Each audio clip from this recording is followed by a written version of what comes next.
Overdress is amazing. I can safely say that this is the best format I've ever played in Vanguard history, and I played G format, so that's saying something. I'm thinking of legally changing my name from Premium Chad to Overdress Chad, but that one just doesn't have as much punch to it. However, there's one thing kind of dragging this down in a slightly minor way. Imagine you have a perfectly good cake, and suddenly a fly lands on it. This is the fly. So let's do a quick rundown for anyone who isn't in the loop, or even better, who doesn't even know what the heck a Vanguard is. In Vanguard, when you attack with your Vanguard, or when you take damage, you do what's called a trigger check. You flip the top card of your deck, take a look at the top right corner, and if there's an icon there, stuff happens. All triggers give a small power boost, draws let you draw cards, stands let units attack again, sometimes infinitely, heal triggers heal you, front triggers do nothing, and critical triggers allow you to take an actual bat from under the table and beat your opponent to death with it. And recently, we got ourselves a 6th trigger type, the Over trigger, which removes itself from the game, gives 100 million power, and draws a card. So if you check them while taking damage, you basically end your opponent's fucking turn,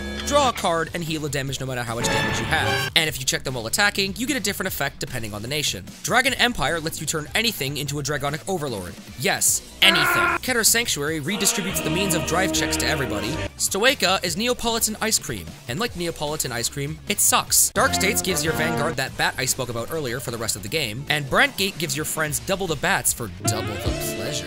There's a Cray Elemental one that gives another unit 100 million power, in addition to the one you already chose. Now, of course, the odds of all of this going off exactly when you want it to are low, but that's the issue with the Overtrigger in the first place. It's Saki by definition and requires 0 skill to use. For some reason, people defend this thing saying it's okay because there's only one of it, but these people are the same people that took Gauntlet Buster Turbo to a locals at the end of G format. They're not good at the game. So I hope that this video is something that you can show your friends when they say that Overtriggers are balanced. Now, let's start with the main reason, the overarching explanation as to why Overtriggers are absolutely terrible. Legitimately ask yourself, what do these things actually do? Well, let me tell you, young man, so sit down and have a nice hot cup of joe. These things are either completely useless or end the fucking game, which are two incredibly fair and balanced options that definitely make this an interesting mechanic. Either you check it early game and it does absolutely nothing most of the time, or you check it somewhat mid game and you get to deal about 1 whole additional point of damage that they probably wouldn't have guarded anyway. Wow, how interesting. Or it can be checked in the late game during either turn and make the player who got it literally win the game. Once again, this certainly does sound like a super interesting mechanic on the level of imaginary gifts, the best Vanguard mechanic. So basically, these things are really cool on paper, but in practice, they're about as interesting as the Apple terms of service. Now that we've covered that basic idea, I'll be covering the main arguments used in defense of these Hellspawn and debunking each and every one of them. Now, I will reiterate that if you personally like them, that's okay. Good for you. It just means we disagree. But I'm specifically targeting those people that think that this garbage is balanced and fair in any capacity. So clench those teeth, kids. I'm about to sock you in the face with facts and logic. 1. They make games interesting because the format is so slow. Is it really? Let's take this one apart piece by piece. The format is slow. Yes, this is true. Compared to V-Series, or even Premium for God's sake, the format is about as slow as an average episode of Dragon Ball. The format is boring and needs something like Overtriggers to make it exciting. What? The format may be slow, but I don't think that automatically means boring, because we've gone back to basics and now we have to worry about fundamentals again. Which, by the way, are very, very interesting, and you probably don't know this because you spent your whole life playing V-Series, haven't you? Guarding properly, magic numbers, damage denying, all of these things made the format better than V by default, whereas those fundamentals were thrown aside for flashy card effects. The format is fun enough if you care about interesting game dynamics that it doesn't need something like a random card that gives 100 million power to do that. Say you're at a party, and you think the party is boring, even though everything you could have asked for is there. So in order to spice things up, you decide to call in a fucking airstrike and kill everyone. Fantastic. 2. You can only play one, so stop crying.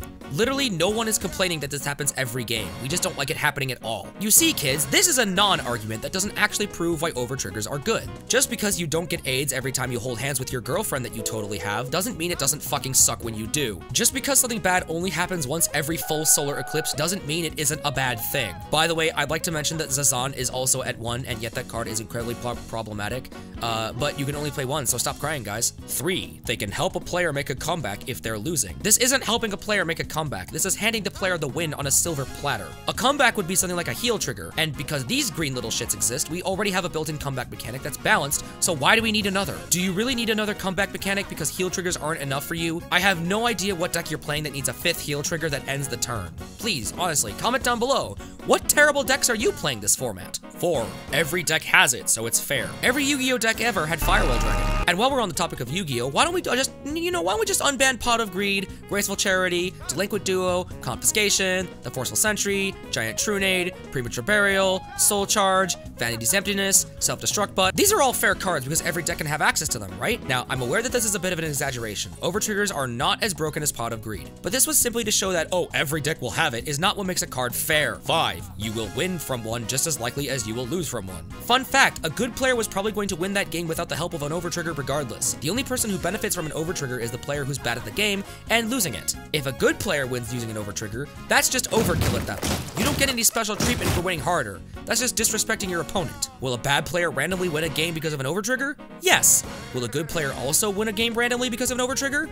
Yes, but they were going to win anyway, so it really doesn't matter. This, once again, is a non-argument. 6. It's a card game. RNG is okay. That doesn't mean adding more RNG is okay. Just because your friend is getting fucking eaten alive by bees doesn't mean you should go and throw more bees at him. RNG is something that should be avoided at all times if possible by designers, since players, at least the good ones, want their wins to feel deserved. Anyone who's content with an RNG-based win has such low self-esteem that they legally qualify as a Twitter artist. Nobody sane likes RNG, even if it is part of a trading card game. 7. The game isn't competitive. I'm gonna need some evidence before you make claims like that, buddy. Where do you get this idea that Bushiroad doesn't think the game is competitive? Okay, stop. Before you rant angrily down below about how this game is supposed to be the anti-Yu-Gi-Oh, understand that there are arguments for and against this game being competitive. In the for camp, there's the fact that we have regionals in the first place, and the fact that Bushiroad actively looks at tournament results and models the restriction list around them. In the against camp, there's the fact that this game still isn't best of 3 for some fucking reason, and the fact that it's always top 8 no matter how many people show up. However, I'd like for you to also realize that this entire discussion was pointless because that's once again a non-argument. I'm gonna make a card that says CB1 win the game and fuck your opponent's wife, and it's okay because it isn't competitive. Stop whining about how unfair it is. The game isn't supposed to be competitive.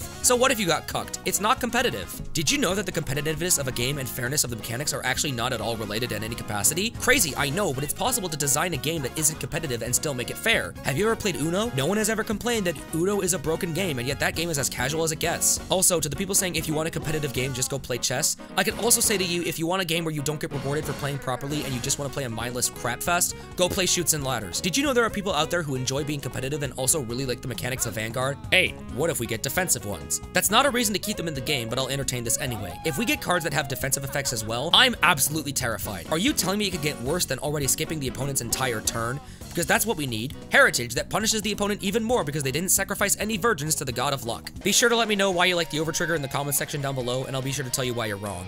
Jokes aside, I hope this video was at least somewhat educational or informative in helping some of the people who didn't understand why the mechanic is really bad. If you still like him after knowing all this, that's cool. You can still like something that's objectively awful. I mean, I like the Snyder DC movies. We all know that those movies aren't exactly what I like to call perfection. Without further ado, I'm Premium Chad, not for long, and I'll see you in that bandless video, eventually. Hey, so now that you're still here, I'd like to quickly make a little addendum to my last video. If you legitimately don't care about me explaining my questionable ranting, just go away. Last video, if you haven't watched it, please do. I really don't want this shit to be my top viewed video. I talked about the first episode of Overdress while playing some copyright protected music, and I went off on people complaining that there were no card games in the first episode. Also, people seem to think that I believe Overdress episode 1 was better than the entirety of any other Vanguard anime. I also went off on the people that actually like Shin, so I'd like to address that really quickly. First of all, regarding the complaints about an actual card game, I'd like to clarify that my middle school level roasting was directed at the people who thought the entire episode was horrible because there wasn't a card game. A criticism I can understand, however, is the criticism that there was no indication that we were watching a Vanguard anime other than the name telling us so. And you know what? I can kind of understand that. I like to compare it to the opening credits of Sonic 06. This is not Sonic the Hedgehog. This is Final Fantasy. There's nothing to indicate that this opening cutscene is Sonic related until the blue blur comes out and beats the hell out of Baldy McNosehair's robots. You could legitimately mistake this anime for a slice of life, and I mean that. However, even with this criticism, I don't think that takes away from how godlike the writing is. Next, I will admit that I suck at English because I'm a bit autistic, so I may or may not have given the impression that they think this Overdress episode is better than all of the Vanguard anime combined. I don't, because that's not a fair comparison, but I didn't do a good job of communicating that. I even went so far as to change the video title of the last video to avoid any confusion. So, I'm sorry about that. It won't happen again. I'll try and be more clear next time. As for how hard I went on Shin, I should be clear that if you like it still, even after all I said about it, that's fine. That's a matter of opinion, and I won't stop you. But it's when people try and tell me that objectively that Shin is better than Overdress that I have to sit them down and Ben Shapiro their ass.